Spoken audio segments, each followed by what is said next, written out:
اصالات مرکز رابطه‌های جمعیتی کمیته دولتی امنیت ملی جمهوری تاجیکستان صبح 26 اپریل سال روان عضو تشکیلات بین المللی تروریستی با مقصد انجام دادن عمل تروریستی در جمهوری تاجیکستان خط سرحد دولتی تاجیکستان و افغانستان را در منطقه محافظتی دیدبانگاه سرحدی 11 اتریاد سرحدی درواز واقع در دهه دشت یزگلام نویه ونج ولایت مختار کوهستان بدخشان به طور غیر قانونی عبور نمودند. در نتیجه گذراندن عملیات مشترک ضد تروریستی مقامات حفظ حقوق جمهوری تاجیکستان، تروریستان نابود کرده شدند. در جای حادثه 2 اتومات کلاشنیکوف، 2 تپانچه استحصال خارجی، 8 نارنجک دستی، 12 تیردان، 19 بسته ماده ترکنده، 2 واسطه مخصوص علاقه و 2 تلفن موبیلی که به تروریستان تعلق داشت دریافت و مصادره گردید. نسبت به حادثه مذکور پرونده جنایتی آغاز کرده شده.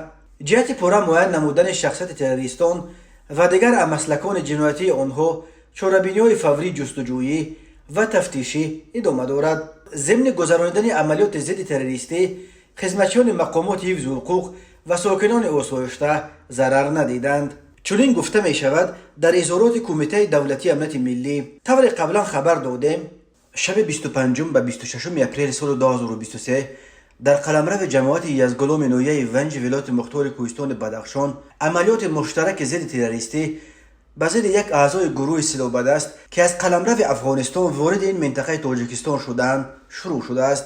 این عملیات با جلب نیروهای الفا امان صبر تحت رهبری سردار ریاست وزارت کارهای داخلی ولایت مختار کوهستان بدخشان جنرال شریف نظرزاده تا حال ادامه دارد. یک ساکن یزگلام که از جریان این عملیات آگاهی دارد روز 26 اپریل به پایگاه خبری بامداد خبر داد که شب از طرف یک دره در نزدیکی دهه موتراون که از بدون مرکز جماعت یزگلام تقریبا 7 کیلومتر دورتر است صدای تیرپرانی به اسم می آمد.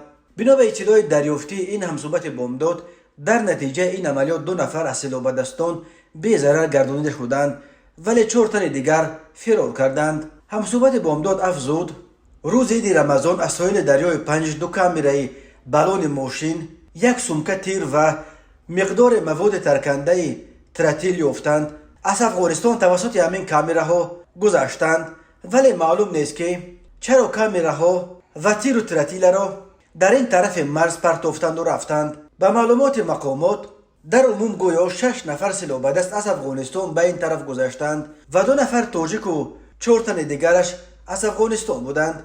جستجوی آنها 5 روز دوام کرد و بالاخره شب 25 اپریل پنهانگاهشان را در یک دره در طرف دهه موتراون آشکار کردند و عملیات سر شد. گفتند که 2 کس را کشتند ولی به 4 نفر دیگر میسر شده است که به طرف کوههای اطراف فرار کنند. عملیات تا حال ادامه دارد و در راه طرف موتراون تکنیک حربی و نیروهای ویژه مسلح زیاد دیده می شوند. در عکس‌هایی که در یزگلام در بین مردم چرخ میزنند و بامداد نیز در اول این مقوله نشرشان کرد. کامراها و مواد ترکنده ترتیله در لب دریا یافت شده دیده می شوند. تفصیلات دیگر عملیات هنوز معلوم نیست.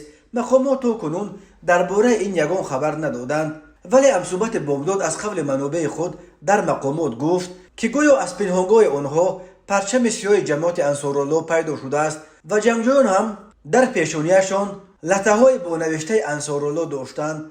سازمان تندرو مذهبی جماعت انصارالله که آن را طالبان تاجیکستان هم می‌نامند تقریبا سال 2006 از جانب امرالدین تبارف نام یک زاده دهه نورآباد از حساب جنگاوران سابق اتحاد مخالفین تاجیک که سال 1997 با حکومت را نپذیرفتند تشکیل شد. این گروه سال 2010 از خود با یک حمله مرگ طلبانه به بنای ابوب در خوجند درک داد. مقامات تاجیکستان آشوب‌های مسلحانه سالهای 2009، 2010 و 2011 در طویل دره و رش را نیز کار دسته انصارالله می‌نامند. سال 2015 اساسگزار انصارالله امرالدین تبارف در افغانستان کشته شد و رهبری این سازمان را پسرش محمد شریف ملقب به مهدی ارسلان به دست گرفت. مهدی ارسلان و طرفدارانش از طرف جنوب طالبان افغانستان می جنگیدند و بعد به دست طالبان افتادن حکومت افغانستان بنا به خبرها رژیم طالبان نظارت قسمت‌های از مرز بدخشان افغانستان با بدخشان تاجیکستان را به گروه انصارالله سپرده بودند.